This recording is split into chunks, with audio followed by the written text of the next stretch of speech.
E parece que não está colando perante a sociedade as diversas desculpas que o governo Lula tem dado para justificar alta nos juros, alta no dólar. Ora eles culpam o presidente do BC, ora eles culpam fake news para justificar a disparada do dólar. O fato é que, para alguns integrantes do governo, o sinal de alerta acendeu.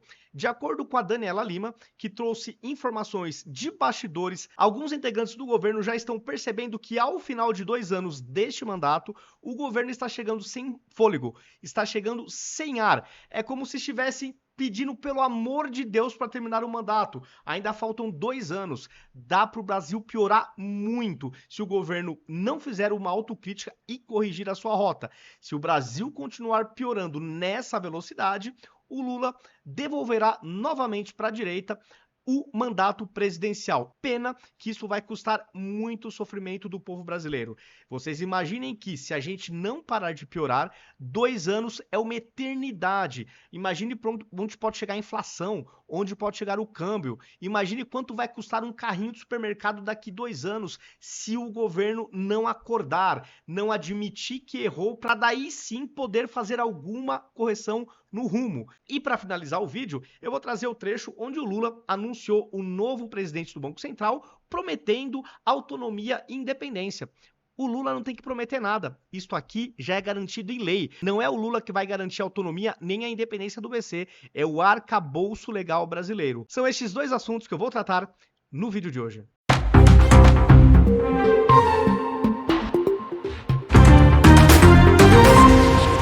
Começando aqui por esse corte da Daniela Lima, que traz essa informação relevante dos bastidores do governo Lula, que já estão começando a ficar preocupados. Como no Brasil as eleições acabam sempre sendo muito antecipadas, a gente já está na metade desse governo Lula, né? Já se foram 2 anos. E se eles estão tão preocupados assim, é porque eles já devem estar pensando em 2026 as dificuldades que eles enfrentarão ou para o Lula se reeleger, ou para o poste do Lula que ele indicar se eleger. E, de fato, por mais que o governo saia culpando os outros, né? No caso dos juros, culpa o Banco Central, no caso do dólar, chegar até a culpar fake news, por mais que eles tentem tirar o seu da reta, né? O governo tente tirar o seu da reta, o povo não é ingênuo, o povo não é tonto. Um ou outro pode até cair nessas lorotas do governo, mas a grande maioria não. E vocês vão ver aqui durante as explicações da Daniela Lima que esses integrantes do governo realmente estão preocupados porque eles estão perdendo o povo. Eles estão perdendo a principal base de sustentação desse governo. Então, a coisa não tá fácil. Sem mais delongas, vou dar o play aqui nas explicações da Daniela Lima, que traz este bastidor do governo. Eu estava falando com uma fonte agora antes de entrar no ar ali da base do governo, tá? E eu tô falando assim, da base mais governo impossível. Eu tô falando com gente do PT.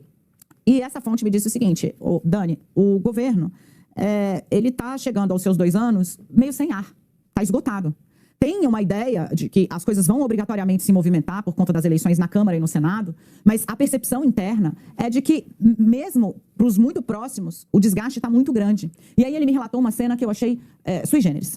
Ou melhor, cristalina. Uma cena que mostra para vocês o tamanho do nível do desgaste. A bancada do governo, né, do PT, fez uma reunião que era para ser uma coisa, um jantar, uma coisa leve, meio que para misturar a reunião de preparação do pacote de gastos, da votação do pacote de gastos, com uma espécie de confraternização de final de ano. E aí a fonte estava me relatando, o senador tal levou um peixe, o senador Randolph, que é o líder do governo no Congresso, levou um camarão, porque a ideia era fazer uma coisa ali leve. E foram 2 integrantes da cúpula da Fazenda representar a Fazenda para explicar um pouco por que tinha que mexer nas coisas. Gente, azedou o clima, que muita gente saiu sem comer, foi o que me disse a fonte. Figura de linguagem? Pode ser, mas o apetite foi embora. Porque na hora que foram dizer por que precisava mexer no BPC, benefício de prestação continuada, que é pago a pessoas da terceira idade, 60 a mais, né, com dificuldades motoras, explodiu esse gasto, mas são pessoas que ganham pouco. Então vai ter uma mudança no cálculo, que é uma espécie de tentativa de conter um pouco a explosão do pagamento desse benefício e entender se tem gente recebendo ilegalmente. E diz que um dos maiores protestos veio do senador Paim, que também está no PT histórico há muitos anos, dizendo um diagnóstico de que, assim, como é que eu vou justificar isso para minha base? Cadê a história que vai provar que tem gente recebendo isso aqui indevidamente? Qual foi o tom da discussão travada com os integrantes da Fazenda? Então, para você entender, para passar esse pacote do Haddad, o sufoco foi dentro do PT. Chegou um momento em que os dois integrantes da diretoria, desculpa, do secretariado do Ministério da Fazenda que estavam lá, ouviram o seguinte: vocês estão demolindo o último pilar de sustentação do governo, que são os mais pobres, que são os que recebem benefício de um governo de esquerda. E explicaram, lutaram, explicaram e lutaram, explicaram e lutaram. Então, assim, a Fazenda está vivendo um papel quase que quixotesco dentre os próprios petistas. O que explica um pouco, e aí eu vou fechar esse bastidor aqui para vocês, com uma conversa que eu tive ontem com um ex-parlamentar, mas que circula muito, muito, muito alto, dizendo: é impossível dar certo com um governo cujo Lula é cercado no Planalto só de petistas. Não tem ninguém para trazer uma ideia nova ou lançar um questionamento, uma provocação.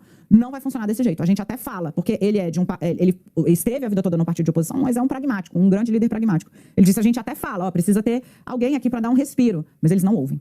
Bom, então tem gente então na base aliada do governo que tem bom senso. Só que o Lula parece que não costuma ouvir pessoas que têm bom senso. Essa fonte mesmo está falando. É importante ter outras pessoas com outras ideias, mas parece que o Lula oferece muita resistência quanto a isso. Até no começo da fala, uma coisa que sempre me chama a atenção quando se trata da esquerda e de gente do governo, ela comentou que o pessoal trouxe peixe, trouxe camarão, só faltou falar que trouxe picanha, né? Essa galera adora comer bem pra caramba, bem demais. Pena que o povo passa longe desse tipo de prato, né? Infelizmente, a realidade que o governo petista entrega pro povão impede que eles também tenham refeições com pratos tão requintados assim, né? Então aqui só uma observação. Mas, galera, a ficha caiu pros sensatos do governo, que devem ser poucas pessoas, tá? De fato, pouquíssimas pessoas. O que eu nem acho tão ruim assim. Eu não quero que esse governo se reeleja. E se o Lula realmente não fizer uma autocrítica e reconhecer os erros e traçar uma nova rota para a economia, em 2026 esse país vai chegar em frangalhos. O Lula vai estar devolvendo a presidência da República para um candidato da direita, e eu espero que seja o Bolsonaro. Mas se não o for, será quem ele indicar. Porque, se vocês perceberem, pô, é só ir no supermercado, na farmácia, abastecer o carro, tudo tá piorando muito rápido, os preços não param de subir, tá difícil viver no Brasil. A gente vê mensalmente o nosso poder de compra sendo corroído. A coisa tá absurda, absurda, absurda. O que aconteceu com o dólar nas últimas semanas, principalmente nas duas últimas, é uma aberração.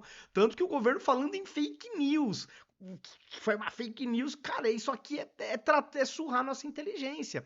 Se o Lula não estancar essa sangria, ele, de fato, está devolvendo para a direita a presidência da República. Pena que vai ser a um preço muito alto para o povo, que vai sofrer. Se a gente não parar de piorar logo, vocês imaginem daqui a 2 anos quanto que vai sair uma compra no supermercado, por exemplo. A coisa não tá fácil. Para finalizar esse vídeo, eu quero trazer aqui um corte das falas do Lula ao mostrar para o Brasil o novo presidente do Banco Central. Então aqui o Lula dá as boas-vindas e disse, né, que vai garantir autonomia e independência para o Galípolo, novo presidente do BC. Só que uma coisa que o Lula se esquece, ele não tem que garantir nada. Isso já está garantido por lei. O Lula pouco tem a fazer. Mas vamos dar um play aqui. Eu queria, Galípolo, dizer para você uma coisa muito importante. Eu quero que você saiba que você está aqui por uma relação de confiança minha e de toda a equipe do governo. E eu quero te dizer que você será certamente o mais importante presidente do Banco Central que esse país já teve, porque você vai ser o presidente com mais autonomia que o Banco Central já teve.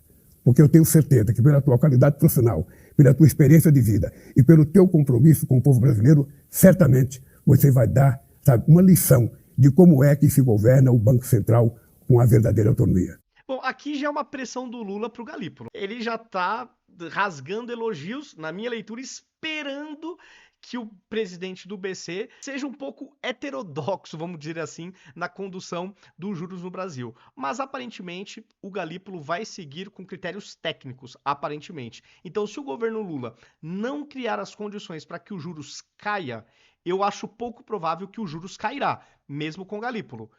Eu tô com uma expectativa positiva em relação a ele em princípio. Estes foram os assuntos do vídeo de hoje.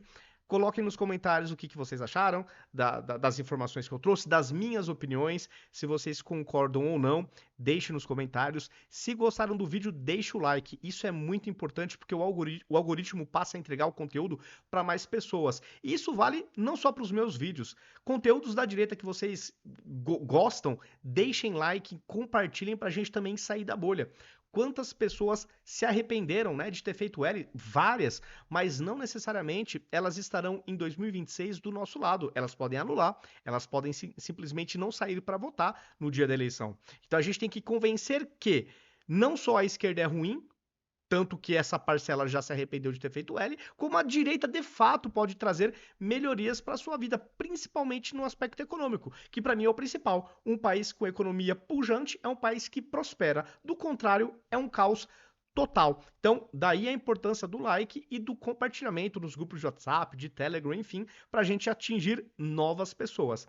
Os convido também a me seguir em todas as redes sociais. Em todas elas, eu estou como @ViniciusCFP82. Aqui em cima, em vermelhinho, está o meu username em todas as plataformas.